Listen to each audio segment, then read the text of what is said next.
এই মুহূৰ্তত ভিডিঅ' প্ৰকাশ কৰিছে আৰু ভিডিঅ'ৰ জৰিয়তে কৈছে যে তেওঁ সম্পূৰ্ণৰূপে নিৰ্দোষী তেওঁ সমগ্ৰ ঘটনাৰ লগত জড়িত নহয় অসমৰ জনতাৰ ভয়ত অসমৰ জনতাৰ ৰুখত পৰাৰ ভয়ত তেওঁ গুৱাহাটীলৈ অহা নাই আৰু কৈছে সংবাদ মাধ্যমে আৰু অসমৰ জনতাই টিআৰপিৰ স্বাৰ্থত তেখেতৰ বিৰুদ্ধে অপপ্ৰচাৰ চলাই আছে সমগ্ৰ ঘটনাক লৈ তেওঁ ন্যায়ালয়ৰ কাষ চাপিব আৰু কৈছে তেওঁ হেনো এতিয়া ন্যায় লাগে জুবিন গাৰ্গৰ ঘটনাৰ লগত তেওঁ জড়িত নহয় বুলি কৈছে সমগ্ৰ দুখ অসমৰ মিডিয়ালৈ অসমৰ জনতালৈ ঠেলি দিছে আৰু কৈছে টিআৰপিৰ স্বাৰ্থত তেখেতৰ বিৰুদ্ধে অপপ্ৰচাৰ চলোৱা হৈছে time at big breaking full plate ব্ৰেকিংৰ সহায়ত এই খবৰ লৈ অহাৰ চেষ্টা কৰিছো শ্যামকানু মহন্তই ফেচবুকৰ জৰিয়তে এই মুহূৰ্তত নিজৰ সাফাই গাইছে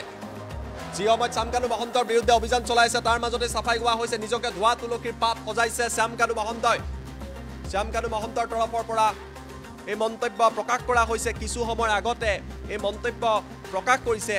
নিজকে ধোৱা তুলসীৰ পাত সজাইছে শ্যামকানু মহন্তই আৰু তাৰ লগতে কেইবাটাও উল্লেখ কৰিছে ৰাইজৰ ৰুখত পৰাৰ ভয়ত তেওঁ গুৱাহাটীলৈ অহা নাই তেওঁ ভয়ত তাতে থাকিবলগীয়া হৈছে বুলি কৈছে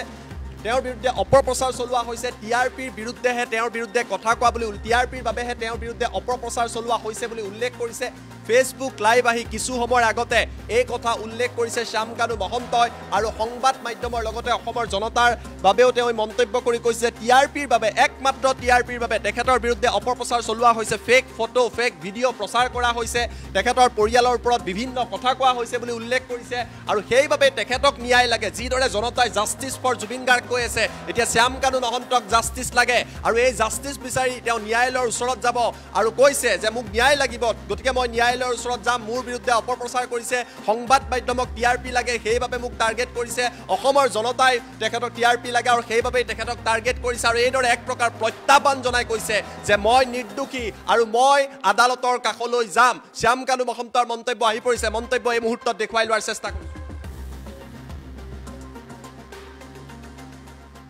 নমস্কাৰ শ্ৰদ্ধেয় ৰাইজ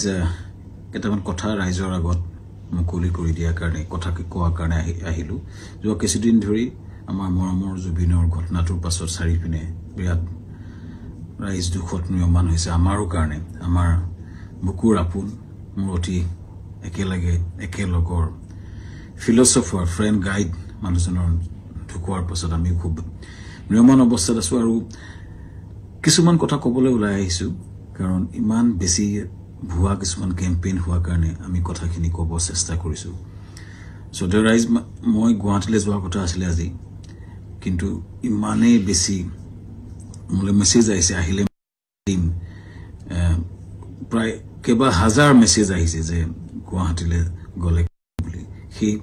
প্ৰেক্ষাপটত যাব পৰা নাই সেই সময়ত খুব মন আছিলে গৰিমাৰ ওচৰত থিয় দিয়া মোৰ পৰিয়ালৰ নিচিনা মোৰ ভগ্নী গৰিমা বা দলটোৰ লগত এই ঘটনাটোৰ পিছত থিয় দিব পৰা নাই কিন্তু কিয় পৰা নাই ৰাইজ গম পাইছে কাৰণ আমাক কৰা হৈছে কিন্তু আচলতে জুবিন গাৰ্গক মৃত্যুত আমি দুখী নেকি এই কথাখিনি খুব কিছুদিন ধৰি ছ'চিয়েল মিডিয়াত কিছুমান ব্যক্তিয়ে টিআৰপিৰ আশাত আমাকে দোষী সজাই কেংগেৰু কাউট পাতি যে নিজৰ ডিগ্ৰী দিলে কিন্তু আচলতে কথাটো কি জুবিন গাৰ্গক আমি কিয় মাতি আনিছোঁ শ্ৰদ্ধেয় ৰাইজ আমি যিটো নৰ্থ ইষ্ট ফেষ্টিভেল ডিল কৰোঁ সেইটোত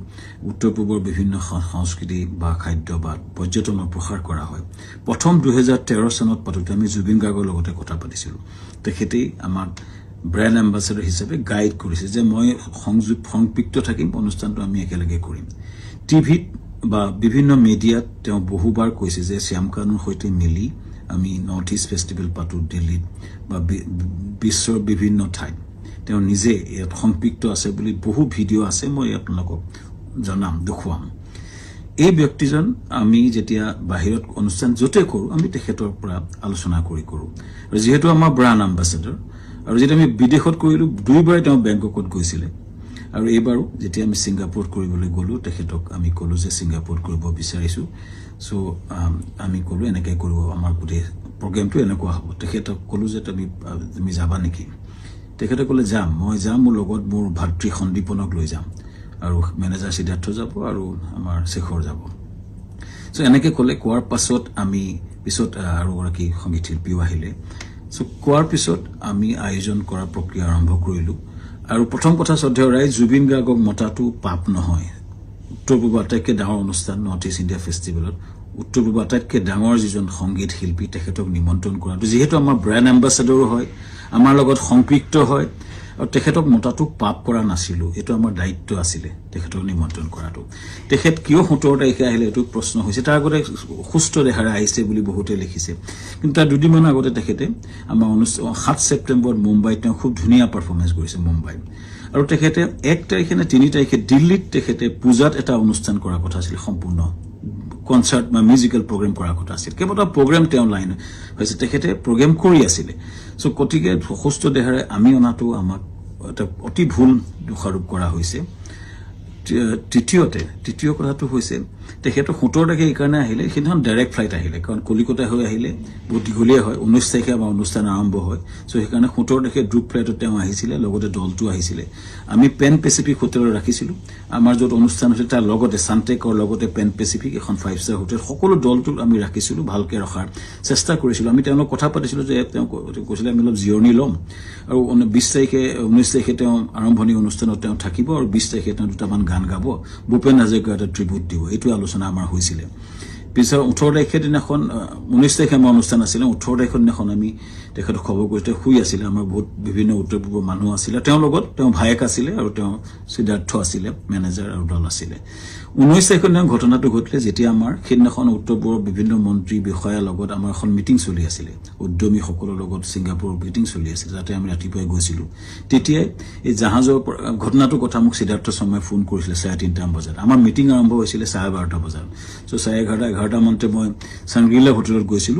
আৰু তাত 3:30 মান বজাত আমি গম পাইছিলো যে এনেকুৱা ঘটনাটা ঘটিছে সিদ্ধাৰ্থ ফোন কৰিছিল কোত ঘটিছে কেনেকে ঘটিছে আমি কো গম পোৱা নাছিলো লগে লগে বহুখিনি তাকে লৈ ফোন আহিছিল কিন্তু মই উত্তৰ দিব পৰা নাছিলো আসলতে এই ইমান ডাঙৰ ঘটনাটো আমাৰ মৰমৰ বুকুৰ আপোন মানুহজন এনেকুৱা ঘটনা ঘটিছে কথাটো আমাৰ কাৰণে এটা থটমটৰ নিচিনা হ'ল আৰু লগে লগে আমি দূতাবাসৰ লগত কথা পাতি তালৈ গলো আৰু ঘটনাটো হ'ল আৰু এই ঘটনাটোৱে সকলোকে মুখৰে মাত নাইকিয়া কৰিলে আৰু গম পাই লগলে আমাৰ অনুষ্ঠানটো বাতিল কৰা বুলি আমাৰ হাই কমিছনে নিজস্বভাৱে ঘোষণা কৰিলে আৰু অনুষ্ঠান তাতে বাতিল কৰা হ'ল তাৰ পিছতো কোনবাই উলিয়াইছে আমি প্ৰগ্ৰাম কৰি আছিল বুলি কিন্তু আসলতে আমাৰ ভাৰতৰ ৰাষ্ট্ৰদূতে এটো ডিক্লেয়াৰ কৰিছিল অনুষ্ঠানটো সম্পূৰ্ণ বাতিল কৰা হৈছিল আৰু হেতু পিছতো আমি টিমটো লগত লাগি কেনেকে আমাৰ পাৰ্থিব শৰীৰটো গুৱাহাটীলৈ পঠাব পাৰি তাৰ লগত মই কাম কৰিছিল সিদ্ধাৰ্থ লগত আমাৰ মগত আমাকে যাবলৈ দিয়া হৈছিল সিদ্ধাৰ্থ আৰু সন্দীপন শেখৰৰ লগত আৰু তাৰ পিছতে কেম্পেইনটা আৰম্ভ হ'ল আমাৰ বিপক্ষে হেনা মই কৈ আছিল যে মগলৈ যাওঁ বুলি কোনবাই হেতু মদ খাবলৈ যাওঁ বুলি এটা কেম্পেইন কৰিলে কোনবাই কলে যে শ্যামকান্ত মহন্তক মানে ধৰি হত্যা কৰিব লাগে এনেকুৱা ধৰণৰ কেম্পেইন আৰম্ভ হ'ল আৰু এটা ভয়ানক আমাৰ বিপক্ষে এটা কেম্পেইন শ্ৰদ্ধা ৰাইজ এটাই মই ক'ব খুজিছো যে আমি গোটেই প্ৰক্ৰিয়াটোত কোনো পদ্ধতি জড়িত নাছিলো য'ত ঘটনা ঘটিছিল তাত 12-13 মান অসমীয়া সমাজৰ লোক আছিল আৰু বিভিন্ন দলটো আছিল যেতিয়া ঘটনাটো ঘটিছিল তাৰ বহু দূৰত আমি আছিলো আমাৰ দলটো বহু দূৰত আছিল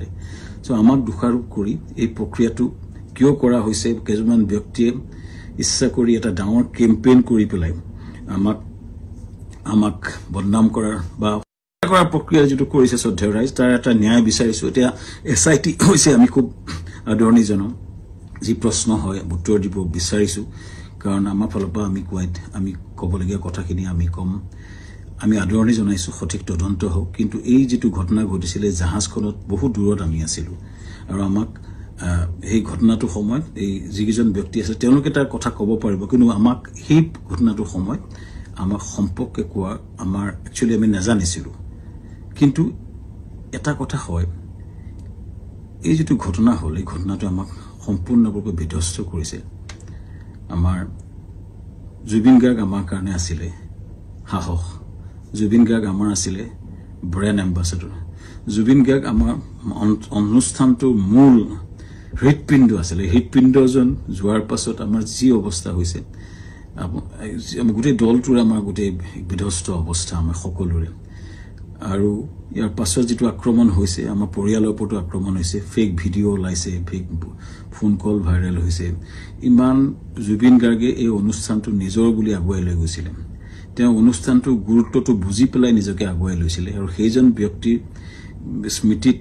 আমি বহু কৰিবলগীয়া আছে কিবা যদি জীৱনত কৰিব বিচাৰো জুবিনৰ স্মৃতিত নিশ্চিতভাৱে কৰিব বিচাৰিম কিন্তু এই যেটো অন্যায় হৈছে যেটো মিছা অপবাদ দিছে ন্যায় হোক চৰকাৰক বিচাৰিছো ন্যায় হোক আৰু আমিও ন্যায়ালয়ত যাব লাগিব আমাক দেশত আইন বুলি এটা বস্তু আছে যে মিছা অপবাদত আমাক যেটো কৰা হৈছে বা নিজৰ ঘৰলৈ যাব নোৱাৰা অৱস্থা হৈছে আমি নিশ্চিতভাৱে কিছুমান মানুহ উচতনি দি যেটো কৰিছে আমি ন্যায়ালয়ক নিশ্চিতভাৱে ক'ব লাগিব যে আমাক ন্যায় দিয়ক সুৰক্ষা দিয়ক আৰু ৰাইজৰ পৰা ন্যায় বিচাৰিছো চৰকাৰৰ পৰা ন্যায় বিচাৰিছো আৰু জুবিনৰ আমাৰ মহান শিল্পী আমাৰ মৰমৰ বুকু আপোন মানুহজনৰ আত্মাই চিৰশান্তি পাওক ৰাইজৰ পৰা আশীৰ্বাদ বিচাৰিছো ন্যায় বিচাৰিছো ধন্যবাদ নমস্কাৰ শ্ৰদ্ধেয় ৰাইজ কেইটামান কথা ৰাইজৰ আগত মুকলি কৰি দিয়াৰ কাৰণে কথা কোৱাৰ কাৰণে আহিলো যোৱা কিছুদিন ধৰি আমাৰ মৰমৰ জুবিনৰ ঘটনাটোৰ পাছত চাৰিপিনে বিৰাট ৰাইজ দুখত নিয়মান হৈছে আমাৰো কাৰণে আমাৰ বুকুৰ আপোন মোৰ অতি একেলগৰ ফিলচফাৰ ফ্ৰেণ্ড গাইড মানুহজনৰ ঢুকোৱাৰ পাছত আমি খুব নিয়মান অৱস্থাত আছো আৰু কিছুমান কথা ক'বলৈ ওলাই আহিছো কাৰণ ইমান বেছি ভুৱা কিছুমান কেম্পেইন হোৱাৰ কাৰণে আমি কথাখিনি ক'ব চেষ্টা কৰিছো শ্ৰদ্ধেয় ৰাইজ মই গুৱাহাটীলৈ যোৱাৰ কথা আছিলে আজি কিন্তু ইমানেই বেছি মোলৈ মেছেজ আহিছে আহিলে প্ৰায় কেইবা হাজাৰ মেছেজ আহিছে যে গুৱাহাটীলৈ গ'লে বুলি সেই প্ৰেক্ষাপটত যাব পৰা নাই সেই সময়ত খুব মন আছিলে গৰিমাৰ ওচৰত থিয় দিয়া মোৰ পৰিয়ালৰ নিচিনা মোৰ ভগ্নী গৰিমা বা দলটোৰ লগত এই ঘটনাটোৰ পিছত থিয় দিব পৰা নাই কিন্তু কিয় পৰা নাই ৰাইজ গম পাইছে কাৰণ আমাক কৰা হৈছে কিন্তু আচলতে জুবিন গাৰ্গক মৃত্যুত আমি দুখী নেকি এই কথাখিনি খুব কিছুদিন ধৰি সোশ্যাল মিডিয়াত কিছুমান ব্যক্তিয়ে টিআৰপি আশাত মামাকে দুখী সজাই কেংগেৰু কোৰ্ট পাতি যে নিজৰ ডিগ্ৰী দিলে কিন্তু আচলতে কথাটো কি জুবিন গাৰ্গক আমি কিয় মাতি আনিছো শ্ৰদ্ধা ৰাইজ আমি যেটো নৰ্থ ইষ্ট ফেষ্টিভেল ডিল কৰো হেতু উত্তৰ পূবৰ বিভিন্ন সংস্কৃতি বা খাদ্য বা পৰ্যটনৰ প্ৰসাৰ কৰা হয় প্ৰথম 2013 চনত পাতোতে আমি জুবিন গাৰ্গৰ লগতে কথা পাতিছিলো তেখেতেই আমাক ব্ৰেণ্ড এম্বাসেডৰ হিচাপে গাইড কৰিছে যে মই সংযুক্ত থাকিম অনুষ্ঠানটো আমি একেলগে কৰিম টিভিত বা বিভিন্ন মিডিয়াত তেওঁ বহুবাৰ কৈছে যে শ্যামকানুৰ সৈতে মিলি আমি নৰ্থ ইষ্ট ফেষ্টিভেল পাতো দিল্লীত বা বিশ্বৰ বিভিন্ন ঠাইত তেওঁ নিজে ইয়াত সংযুক্ত আছে বুলি বহু ভিডিঅ' আছে মই আপোনালোকক জনাম দেখুৱাম এই ব্যক্তিজন আমি যেতিয়া বাহিৰত অনুষ্ঠান যতে কৰো আমি তেখেতৰ পৰা আলোচনা কৰো আৰু যেহেতু আমাৰ ব্ৰাণ্ড এম্বাসেডৰ আৰু যেতিয়া আমি বিদেশত কৰিলো দুইবাৰ তেওঁ বেংককত গৈছিলে আৰু এইবাৰো যেতিয়া আমি সিংগাপুৰত কৰিবলৈ গলো তেখেতক আমি কলো যে সিংগাপুৰত কৰিব বিচাৰিছো সো আমি কলো এনেকৈ কৰিব আমাৰ গোটেই প্ৰগ্ৰামটো এনেকুৱা হ'ব তেখেতক কলো যে তুমি যাবা নেকি তেখেতে কলে যাম মই যাম মোৰ লগত মোৰ ভাতৃ সন্দীপনক লৈ যাম আৰু মেনেজাৰ সিদ্ধাৰ্থ যাব আৰু আমাৰ শেখৰ যাব সো এনেকৈ কলে কোৱাৰ পাছত আমি পিছত আৰু গৰাকী সংগীত শিল্পীও আহিলে সো কোৱাৰ পিছত আমি আয়োজন কৰাৰ প্ৰক্ৰিয়া আৰম্ভ কৰিলো আৰু প্ৰথম কথা শ্ৰদ্ধেয় ৰাইজ জুবিন গাৰ্গক মতাটো পাপ নহয় উত্তৰ পূৰ্ব আটাইতকৈ ডাঙৰ অনুষ্ঠান